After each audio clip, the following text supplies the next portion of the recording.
Hi friends, வணக்கம். இன்றைக்கி வட இந்தியில் வேதகால பண்பாடும் தென்னிந்தியாவில் பெருங்கற்கால பண்பாடும் அப்படின்ற லெசனில் ஃபர்ஸ்ட் ஆஃப் ரூம், அதாவது வட இந்தியாவில் வேதகால பண்பாடும் அதை முன்னாடி வீடியோவில் பார்த்துருக்கோம். இந்த வீடியோவில் தென்னிந்தியாவில் பெருங்கற்கால பண்பாடு அப்படின்ற டாப்பிக்கில் இருக்கிற விஷயங்களை பார்க்கலாம். ஃபஸ்ட்டு, தென்னிந்தியாவிலும் தமிழ்நாட்டிலும் சமகாலத்தில் நிலவிய பண்பாடுகள். வட இந்தியாவில் வேதகால பண்பாடு இருந்தப்போ தென்னிந்தியாவில் எந்த மாதிரி நாகரிகம் நிலவுச்சுன்னு பார்க்கலாம். வட இந்தியாவில் தொடக்ககால வேத பண்பாடு இந்திய துணைக்கண்டத்தின் ஏனைய பகுதிகளில் நிலவிய செம்பு கால பண்பாட்டோடு ஒத்துப்போகிறது. மக்கள் செம்பையும் கல்லையும் ஒரே காலகட்டத்தில் பயன்படுத்தியதுனால இது செம்பு காலகட்டம், அதாவது கால்கோலித்திக் அப்படின்னு கல்ச்சர் அப்படின்னு தமிழ் அழைக்கப்படுகிறது. இந்தியாவில் செம்பு கால பண்பாடு முதுநிலை ஹரப்பா பண்பாட்டின் சமகால பண்பாடு. ஹரப்பா பண்பாட்டின் வீழ்ச்சிக்கு பின்னரும் கூட செம்புகால பண்பாடு தொடர்ந்து நிலவிருக்கு. வட இந்தியாவின் பின்வேத கால பண்பாடும் தென்னிந்தியாவில் இரும்பு காலமும் சமகாலத்தை சேர்ந்தது. இரும்பு காலத்தோட முடிவில் மக்கள் பெருங்கற்கால பண்பாட்டினுள் கிமு 600 முதல் கிமு 100 காலெடுத்து எடுத்து வச்சுருக்காங்க. பண்டைய தமிழகத்தின் பெருங்கற்காலம் சங்க காலத்துக்கு முந்தைய காலத்தோடு ஒத்துப்போகிறது.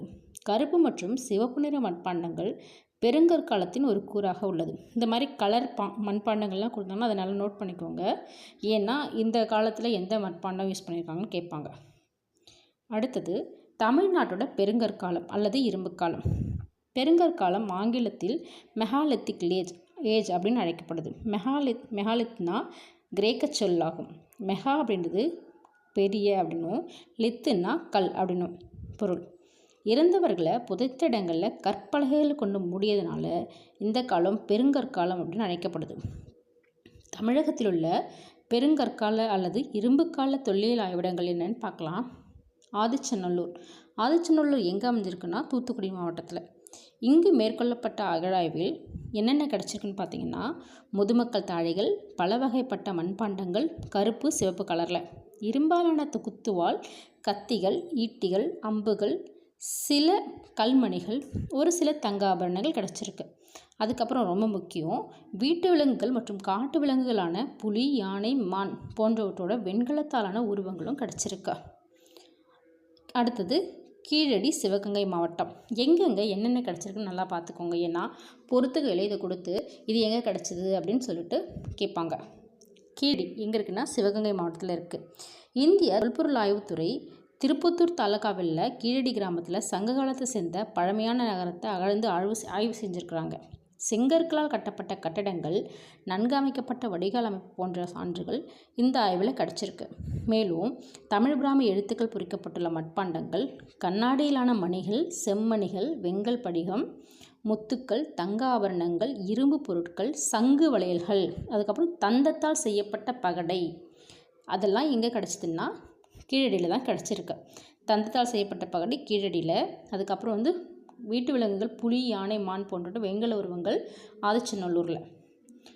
அதுக்கப்புறம் ரோம் நாட்டை சேர்ந்த பழங்கால தொல்பொருட்களும் கீழடியில் தான் கிடச்சிருக்கு. இவை இந்தியாவிற்கும் ரோம் நாட்டிற்கும் இடையே நிலவிய வணிக தொடர்புக்கு மேலும் சில சான்றாகும். தீபகற்ப இந்தியாவிலிருந்து எஃகு ரோம் நாட்டிற்கு ஏற்றுமதி செய்யப்பட்டிருக்கு. இது குறித்து அலெக்சாண்ட்ரியா துறைமுகத்தில் இவற்றின் மீது வரி விதிக்கப்பட்டிருக்கு அப்படின்னு குறித்தும் பெரிப்ளஸ் குறிப்பிடுகிறார். அந்த காலத்திலே ஏற்றுமதிலாம் பண்ணியிருக்காங்க. அடுத்தது, பொருந்தல் திண்டுக்கல் மாவட்டம். அதே மாதிரி எந்த ஊர் எந்த மாவட்டத்தில் இருக்கணும்னு நல்லா பார்த்துக்கோங்க. பொருந்தல் என்ன கிடச்சிருக்குன்னா புதைக்குழி பொருட்கள், கண்ணாடி மணிகள், அது என்ன கலர்னா வெள்ளை, சிகப்பு, மஞ்சள், நீலம் மற்றும் பச்சை வண்ணங்கள். அப்புறம் இரும்பு வாள்கள், தமிழ் பிராமி எழுத்துக்கள் பொறிக்கப்பட்ட மண்பாண்டங்கள், அரிசி நிரப்பப்பட்ட மண்பாண்டங்கள். இது ரொம்ப முக்கியம். அரிசி நிரப்பப்பட்ட மண்பாண்டங்கள் எங்கே கிடச்சிதுன்னா பொருந்தல்ல. ஓரளவு அரிதான கற்களான படிகத்தில் சிவப்பு நிற மணிக்கற்கள், சங்கு மற்றும் கண்ணாடி வளையல்கள். அதுக்கப்புறம் இரும்பிலான கதிர் இருக்கும் அரிவாள், ஈட்டி, குழுமுனைகள், இதெல்லாம் இங்கே கிடச்சிருக்கு.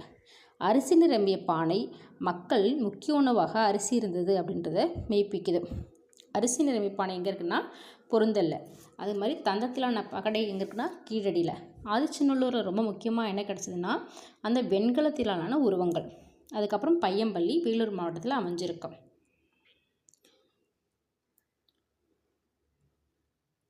பையம்பள்ளியில் என்ன கிடச்சிருக்குன்னு பார்த்தீங்கன்னா, கிருமினால் செய்யப்பட்ட தொல்பொருட்களோடு கருப்பு சிவப்பு மட்பாண்டங்கள் கிடச்சிருக்கு. பையம்பள்ளியில் இரும்பு உருப்பதற்கான சான்றுகள். அடுத்தது கொடுமணல், ஈரோடு மாவட்டம். பதிற்றுப்பத்தில் இடம்பெற்ற கொடுமணல் தான் இந்த ஊர் அப்படின்னு அடையாளப்படுத்தப்படுகிறது. இங்கே என்ன கிடச்சிதுன்னா, நூல் சுற்றி வைக்க பயன்படும் சுழல் அச்சுகள், சுருள்கள், துணிகளின் சிறிய துண்டுகள், கருவிகள், ஆயுதங்கள், அணிகலன்கள், மணிகள், முக்கியமாக சிவப்பு நிற மணிக்கற்கள் கிடச்சிருக்கு.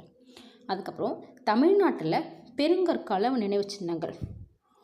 தமிழகத்தில் வாழ்ந்த பெருங்கற்கால புதைப்பு முறையை பின்பற்ற தொடங்கியிருக்காங்க.